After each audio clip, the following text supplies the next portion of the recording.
Round up आप देख रहे हैं और आपके साथ मैं हूं पुनीत। खबरों की शुरुआत करेंगे और बड़ी खबर की बात करेंगे। सबसे पहले कांग्रेस विधायक दल की दरअसल बैठक बुलाई गई थी आज शाम को नेता प्रतिपक्ष डॉक्टर चरण दास महंत के निवास पर, और अभी जो अपडेट आ रहा है ये बैठक अभी भी जारी है।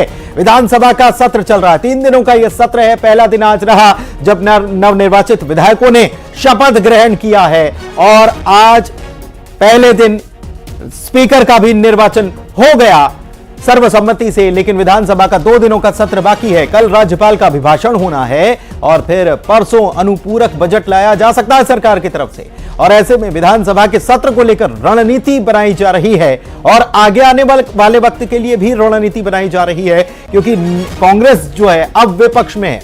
तो कैसे सरकार से सवाल करने हैं, कैसे सरकार को घेरना है, इस पर चर्चा की जा रही है।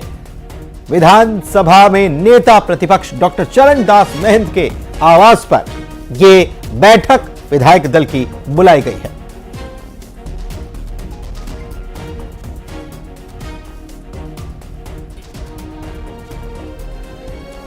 ये बड़ी खबर इस वक्त आपको बता रहे हैं, रायपुर से ये बड़ी खबर है। कांग्रेस की बैठक अभी भी चल रही है। शाम 7 बजे ये बैठक बुलाई गई थी और जाहिर सी बात है कि डिनर भी हो सकता है, क्योंकि एक मेल मुलाकात भी है।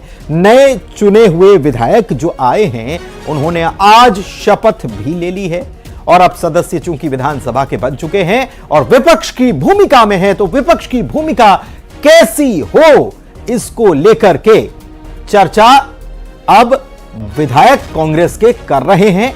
डॉक्टर चरण दास महंत जो नेता प्रतिपक्ष बनाए गए हैं उनके आवास पर यह बैठक बुलाई गई है। एक मेल मुलाकात का भी दौर है, परिचय भी, क्योंकि पुरानी विधानसभा की अगर बात की जाए तो बहुत सारे चेहरे कांग्रेस के जो सीनियर लीडर्स हैं, जो बहुत लंबे वक्त तक चुने जाते रहे, अब 2023 में वो चेहरे नजर नहीं आ रहे। और ऐसे में अब नए विधायक चूंकि चुनकर आए हैं तो जाहिर सी बात है कि उनके साथ एक 1-to-1 मेल मुलाकात, चर्चा भी होगी, बात भी होगी और रणनीति भी बनाई जाएगी कि कैसे सत्ता पक्ष को घेरना है। ममता लांजेवार हमारी संवाददाता हमारे साथ इसी खबर पर लाइव जुड़ी हुई हैं, सीधे उन्हीं के पास चलते हैं। ममता, बैठक तो अभी भी चल रही है, डिनर का भी कार्यक्रम है क्या, और बैठक में क्या खास रणनीति पर भी बात हो रही है? क्योंकि बहुत सारी बातें, बहुत सारी, चाहे वो पुरानी सरकार की योजनाएं हों या फिर नई सरकार के वादे हों, उनको लेकर इस सत्र के पहले ही कांग्रेस जो है वो मुखर होती रही है और कहती रही है कि वादे किए हैं पूरे करने होंगे। बिल्कुल, देखिए, चरण दास महंत जो है वो नेता प्रतिपक्ष बनाया गया और उसके बाद में उनके बंगले पर ये पहली विधायक दल की बैठक हो रही है। और इस बैठक में केवल जो कांग्रेस से जो विधायक जीते हैं वो ही शामिल नहीं है, बल्कि वो तमाम लोग जो हारे भी हैं, पूर्व मंत्री, वो भी इसमें शामिल हैं। तो उसको 2 तरह से कहा जा रहा है। एक तो ये कि जो विधायक जीते हैं वो किस तरीके से विधानसभा के भीतर जो है वो जो नई सरकार है उसको काउंटर करेंगे, योजनाओं को लेकर या तमाम रणनीतियों को लेकर घेरेंगे। दूसरी तरफ अगर हम बात करें तो इस बात को लेकर भी चर्चा हो रही कि आने वाले समय में ओवरऑल कांग्रेस की स्ट्रेटेजी क्या होगी, कब सड़क पर उतरना है, क्या चीजें हो सकती हैं। हार के कारणों को लेकर भी समीक्षा जो है यहां पर की जा रही है, चर्चा की जा रही है, क्योंकि वो तमाम वरिष्ठ मंत्री भी शामिल हैं जो हारे हैं और बुरी तरीके से हारे हैं। आने वाले समय में पार्टी का भविष्य क्या हो सकता है, लोकसभा चुनाव है, लोकसभा चुनाव को लेकर क्या रणनीति हो सकती है, इन तमाम मसलों पर यहां पर चर्चा की जा रही है। और दूसरी तरफ अगर हम बात करें तो दिल्ली में जो बैठक भी हुई है, इंडिया अलायंस की जो बैठक है, और जो मल्लिकार्जुन खड़गे का नाम पीएम के लिए प्रस्तावित किया गया है, उसकी चर्चा भी यहाँ पर हो रही है। जी, उसकी चर्चा भी हो रही है। नजर बना के रखिएगा इस बैठक पर, आगे भी जरूरत पड़ने पर आपसे अपडेट हम लेंगे। बहुत शुक्रिया। फिलहाल बढ़ते हैं आगे। भोपाल में बीजेपी विधायकों की डिनर पार्टी चल रही है। सभी बीजेपी के विधायक एक साथ आए हैं। सीएम डॉक्टर मोहन यादव ने ये डिनर दिया है और इसमें विधायक जो हैं वो पहुंचना शुरू हो चुके हैं। पूर्व विधानसभा अध्यक्ष का इस पर बयान आया, विधायक जुटेंगे तो राजनीतिक चर्चा होगी। डिनर में अभिलाष पांडे, भूपेंद्र सिंह, प्रहलाद पटेल, भगवान दास सबनानी, जगदीश देवड़ा, उषा ठाकुर पहुंच चुकी हैं। आपको बता दें कि अभी मध्य प्रदेश में मंत्रिमंडल का गठन नहीं हुआ है, टीम तैयार होनी है और उसके पहले भोपाल की ठंडी फिजाओं के बीच ये डिनर पार्टी दी जा रही है। शैलेंद्र भदौरिया हमारे सहयोगी हमारे साथ हम जुड़े हुए हैं, सीधे उन्हीं के पास चलते हैं। तो ठंडी फिजाएं, ठंडी ठंडी हवा चल रही है और इस बीच सीएम हाउस में डिनर दिया जा रहा है। मंत्रिमंडल का गठन होना बाकी है, उसके पहले क्या होगा? रणनीतिक राजनीतिक चर्चा होगी। देखिए, बिल्कुल मध्य प्रदेश में भले ही सर्दी का मौसम आ गया हो, लेकिन सियासत इन दिनों काफी गर्माई हुई है, क्योंकि उसका मुख्य कारण यही है कि मंत्रिमंडल का अब तक गठन नहीं हुआ और मंत्रिमंडल को लेकर तमाम तरह की चर्चाओं की सरगर्मियां जो है वो लगातार हो रही हैं। और आज सीएम डॉक्टर मोहन यादव के आवास पर डिनर के लिए सभी विधायकों को बुलाया गया। सभी तमाम जो दिग्गज विधायक है वो यहाँ पहुंचे हैं। प्रदेश अध्यक्ष बीडी शर्मा भी यहाँ पहुंचे हैं, पूर्व मुख्यमंत्री शिवराज सिंह चौहान, कैलाश विजयवर्गीय, नरेंद्र सिंह तोमर, प्रहलाद पटेल समेत तमाम जो विधायक हैं वो यहाँ पर पहुंचे हैं। हालांकि ये औपचारिक कोई बैठक नहीं है, केवल डिनर है। ये उन्होंने साफ तौर पर कहा कि सौजन्य भेंट के लिए डिनर का आयोजन किया गया। लेकिन जिस तरीके से तमाम जो दिग्गज नेता यहाँ पहुंचे, जिस तरीके से गिरीश गौतम ने कहा कि राजनीतिक लोग जब मिलते हैं तो राजनीति की बातें जरूर होती हैं। इसके साथ ही डिप्टी सीएम जगदीश देवड़ा का साफ तौर पर कहना था कि लोकसभा के चुनाव आगामी समय में होने हैं, ऐसे में 29 की 29 लोकसभा सीटें जीतने को लेकर रणनीति तैयार की जा रही है। तो तमाम जो दिग्गज यहाँ पहुंच रहे हैं, भले ये अनौपचारिक तौर पर मेल मुलाकात हो, औपचारिक बैठक ना हो, लेकिन इन सबके बीच भी लगातार मंत्रिमंडल को लेकर भी चर्चा जो विधायक है वो करते नजर आ रहे हैं। आगामी लोकसभा चुनाव को लेकर चर्चा हो रही है। और जिस तरीके से कल कांग्रेस ने अपने विधायक दल की बैठक बुलाई थी, डिनर भी उन्होंने रखा था और वहां पर कांग्रेस को, बीजेपी को कैसे घेरना है इसको लेकर रणनीति तैयार की थी। तो कांग्रेस की रणनीति को कैसे विफल करना है ये भी इस बैठक में जरूर चर्चा हुई है। और लगातार जो है वो अभी डिनर का दौर जारी है। तमाम जो विधायक है वो अंदर सभी विधायक और कुछ लोग जो है डिनर करके रवाना भी हो चुके हैं। तो लगातार जो है डिनर हो रहा है और राजनीतिक चर्चाएं भी लगातार इस डिनर के माध्यम से हो रही हैं। जी ठीक है, नजर बना के रखिएगा, हो सकता है कोई बड़ा बयान इसमें से निकलकर सामने आ जाए। बहुत शुक्रिया आपका इस जानकारी के लिए शैलेंद्र। बढ़ते आगे, अंबिकापुर से बड़ी खबर की बात करेंगे। उत्तर प्रदेश में जो बंधक मजदूर, बागपत में जो बंधक मजदूर बनाए गए थे उनको छुड़वा लिया गया है। वे सरगुजा वापस पहुंच चुके हैं। कलेक्टर और एसपी से मुलाकात भी हो चुकी है और उसके बाद घर भी रवाना हो चुके हैं। बागपत में इनको बंधक बनाया गया था। इन्होंने गुहार लगाई थी कि छुड़वाया जाए, क्योंकि इनको मजदूरी कराने के बहाने ले जाया गया और वहीं पर इनको रोक लिया गया, जाने नहीं दिया जा रहा था, मजदूरी नहीं दी जा रही थी। पहाड़ी कोरबा मजदूर सरगुजा पहुंचे, कलेक्टर से मुलाकात की। न्यूज 18 ने इस खबर को प्रमुखता से दिखाया था। खबर का कह सकते हैं कि असर हुआ। एक्शन में प्रशासन आया और इन मजदूरों को आजाद करा लिया गया। उत्तर प्रदेश के बागपत में इनको ज्यादा मजदूरी का लालच देकर ले जाया गया था। तो हम 3 यहाँ से चल दिए छत्तीसगढ़ से। अच्छा। तो फिर वो दिल्ली से लेने आ गए हम लोग को। तो वहाँ से फिर हम लोग आने के लिए कर रहे थे तो आने भी नहीं दे रहे थे।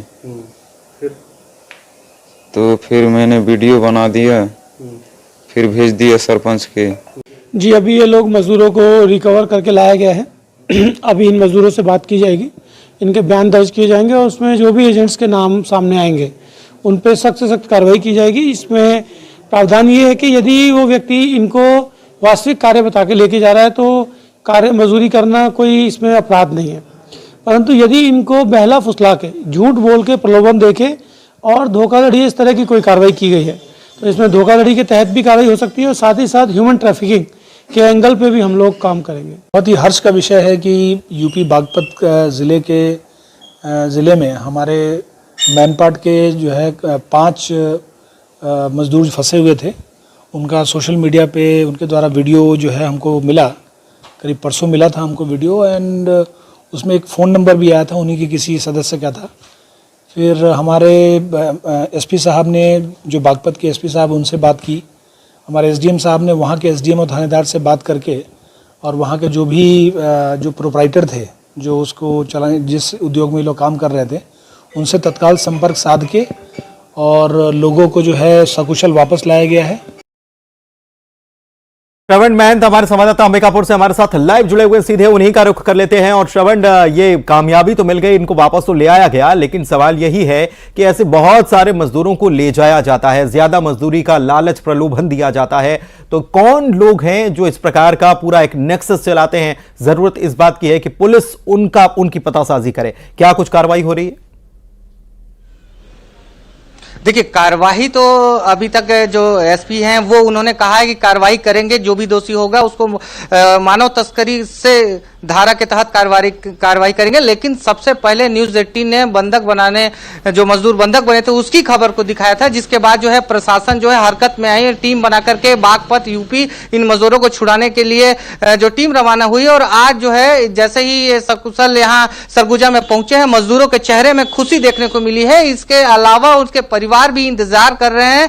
लेकिन इस तमाम चीजों के बीच एक बड़ा सवाल है कि जितने भी मजदूर को अधिक मजदूरी का झांसा देकर के अन्य राज्यों में पलायन करते हैं, लेकिन उन जब मजदूर फंसते हैं, चाहे वीडियो के माध्यम से हो, प्रशासन से गुहार लगाते हैं, हालांकि प्रशासन उनको वापस तो ले आता है लेकिन उन एजेंटों पर कार्रवाई नहीं करती। तो इस बार सबसे बड़ी बात यह है कि सरगुजा एसपी ने यह कहा है कि जो भी मजदूर जो हैं वो अगर कोई भी एजेंट हो या तमाम जो बरगला करके या अधिक पैसे का झांसा देकर के अगर अन्य राज्य में ले जाएंगे, ऐसे एजेंटों पर बहुत कार्रवाई की। और मैं आपको बता दूं कि सबसे बड़ी बात यह है कि मजदूरी जो नहीं मिल रही थी, क्या वो मजदूरी भी दिलवाई गई? जी बिल्कुल, इनको मजदूरी भी दिलाई गई और उनको सकुशल वापस भी लाया गया है। इसका वजह यह था कि मुख्यमंत्री विष्णुदेव साय लगातार जिला प्रशासन से संपर्क में थे और मजदूरों की सकुशल वापसी के लिए भी वो हालचाल जान रहे थे। और यही वजह है कि उनको मजदूरी के साथ साथ तमाम जो सुविधा है वो मजदूरों को मिली है यहाँ पर। ठीक है, आए तो भोजन भी कराया गया, तस्वीरें हमने देखी। बहुत शुक्रिया आपका इस जानकारी के लिए। और चलिए बढ़ते हैं आगे, बात नई सरकार के बुलडोजर एक्शन की कर लेते हैं जो रायपुर और धमतरी में देखा गया। अवैध दुकानों पर कार्रवाई हुई। रायपुर की बात करें तो भारत माता चौक के पास कार्रवाई की गई और अवैध दुकानों को यहां गिरा दिया गया। धमतरी में नहर के किनारे अवैध दुकानों पर बुलडोजर चला है। देसी शराब दुकान के पास लंबे वक्त से अवैध रूप से कारोबार किया जा रहा था, इनको हटा दिया गया।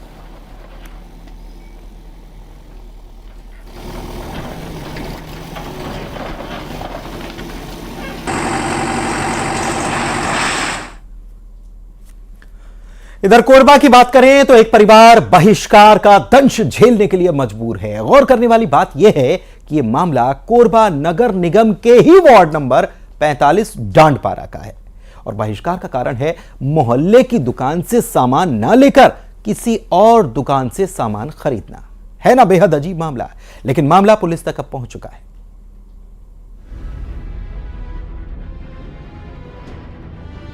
नगर निगम कोरबा का वार्ड नंबर 45, जहां पर 1 महीने पहले 2 परिवारों का बहिष्कार कर उनका हुक्का पानी बंद कर दिया गया।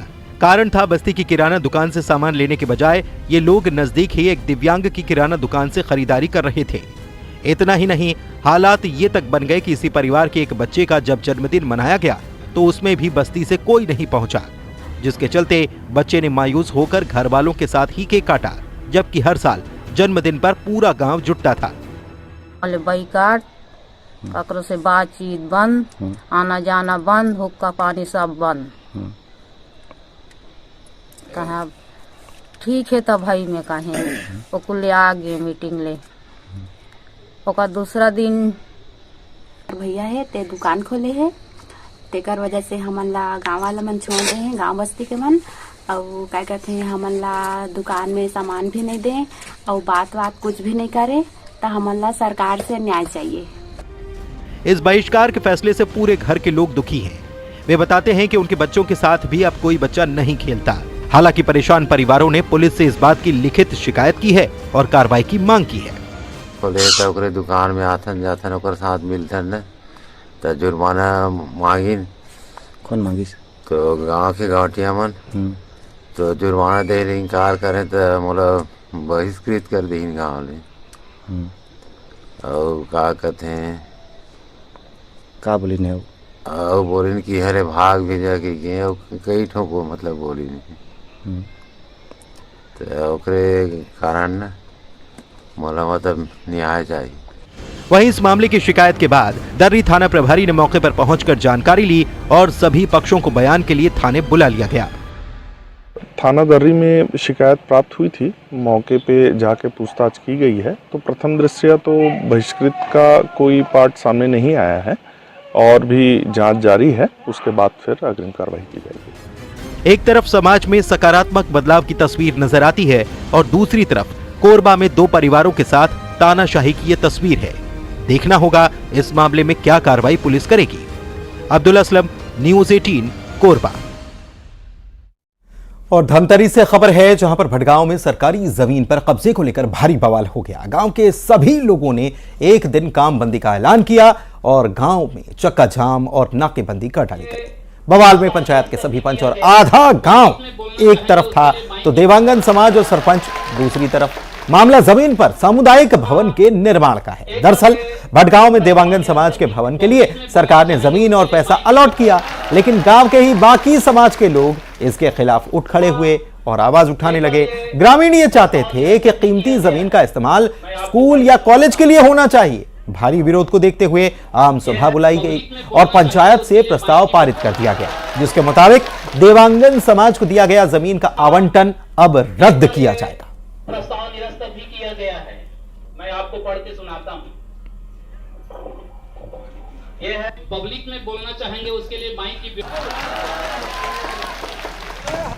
पूर्व से जो सामुदायिक भवन बन रहा है, जो डीएमएफ मत से है स्वीकृत, और वो उस समय प्रशासन के द्वारा तकनीकी स्वीकृति मिलने के उपरांत वह निर्माण कार्य को कर रहे थे, जिसको ग्रामवासियों के द्वारा देवांगन समाज का है, ऐसा ग्रामवासियों का कहना है। एससीएल बैंकुंठपुर एरिया के चर्चा कॉलोनी कोयला खदान में 3 कर्मचारियों की मौत के मामले में खान सुरक्षा महानिदेशालय धनबाद ने एससीएल के 8 अधिकारियों को दोषी मान लिया है। हादसे में एससीएल प्रबंधन की लापरवाही उजागर होने के बाद अधिकारियों के खिलाफ कोरिया जिले के चर्चा थाना में केस दर्ज कर लिया गया है। पुलिस ने 3 अलग अलग खान हादसों में एससीएल अधिकारियों के खिलाफ यह मामला दर्ज किया है।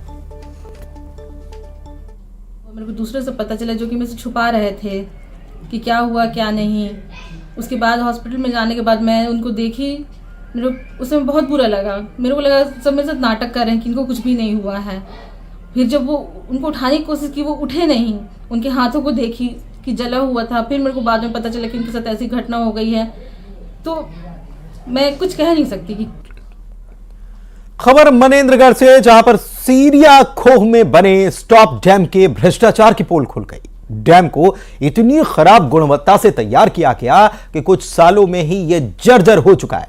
जगह जगह दरारें हैं, पानी रिसता नजर आ रहा है, कहीं लोहे के सरिये तक बाहर आए हुए हैं। करोड़ों की लागत से यह स्टॉप डैम तो बना दिया गया, लेकिन इसका फायदा आज तक ग्रामीणों को नहीं मिल पाया। ग्रामीण कहते हैं कि आज तक नहर से गांव में पानी पहुंचा ही नहीं और न ही किसी अधिकारी ने इस तरफ कभी ध्यान दिया।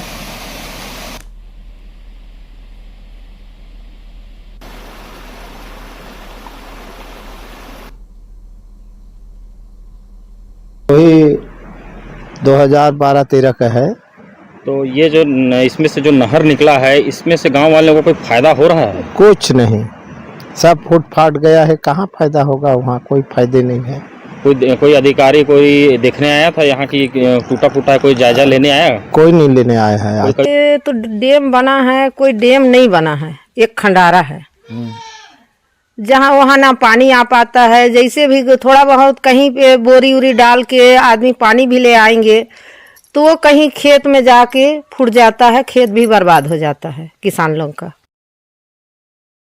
छत्तीसगढ़ में बढ़ते प्रदूषण को लेकर अब हाईकोर्ट ने जनहित याचिका पर सुनवाई शुरू कर दी है। इस दौरान कोर्ट कमिश्नर ने अपनी रिपोर्ट डिवीजन बेंच को सौंपी है।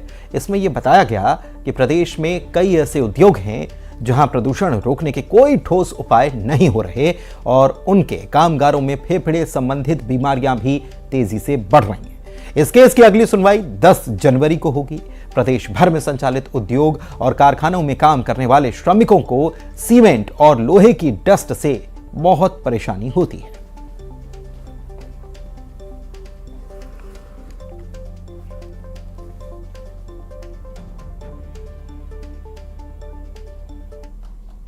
और चलिए अब बारी है खबरों का 2020 देखने की।